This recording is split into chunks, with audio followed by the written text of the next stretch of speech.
guys, this is Katie with the channel Weather Shaman. Welcome if you're new, and a big hello to my returning subscribers. Right now I'm at the Gem and Mineral Club Fair down at the Piedmont Triad Farmers Market in Colfax, and I ran past this awesome author, Steve Adams, of this fantastic book on spirituality, and it's called The Wizard of Oz as a Parable, and it is so fascinating, and I'm going to have him tell you a little bit about it. Steve. Okay.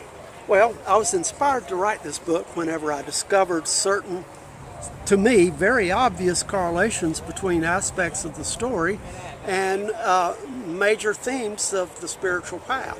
I mean, the Yellow Brick Road itself being the spiritual path, but many other details, and the more I thought about it, the more they fell into place. And I thought, heck, there's a book in this, and the more I thought about it, it came together.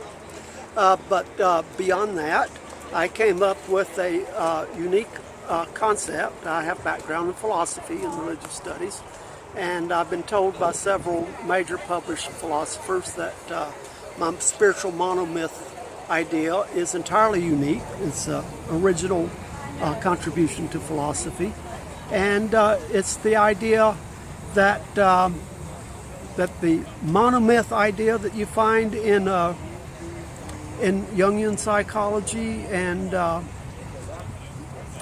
so on is totally linear. It does not really involve a spiritual evolution.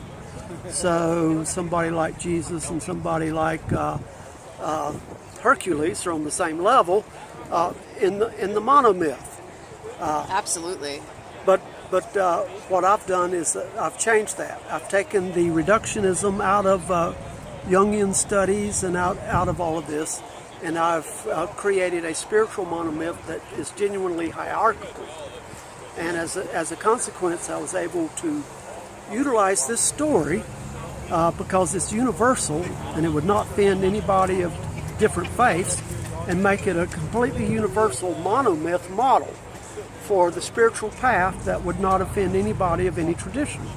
And so that was my aim, and I was surprised myself how well that the story lended itself to that, and it just basically gave it to me. So I was able to come up with it. Very cool. Yeah, so more of like spirituality versus organized religion kind of thing. Yes, and of any type. So that, I mean, if you want to stick to that, you can. So all inclusive. Right. So it's all inclusive, but the point is that, you know, you don't have to. Well, that whole point is treated with the balloon floating away. Yeah. You know, so. But you just have to read the book. Yeah, it seems really interesting, fascinating. Yeah. There's so much we can learn from the Wizard of Oz, and this is wonderful. So come on, head down to the Piedmont Triad Farmers Market, or you can buy them. Where can you purchase your book? It can be bought on Amazon.com. Awesome, and I'll put the information in the description box below, so you can go ahead and you can check this out because it looks fascinating. And I have top-notch people written praise on the back, Harvard and Yale graduates, philosophy and so on, top, really big names. So I'm really happy. Well, nice. Thank you so much for telling us about your book, Steve. Well, you're quite welcome. Have a wonderful rest of the day. Peace.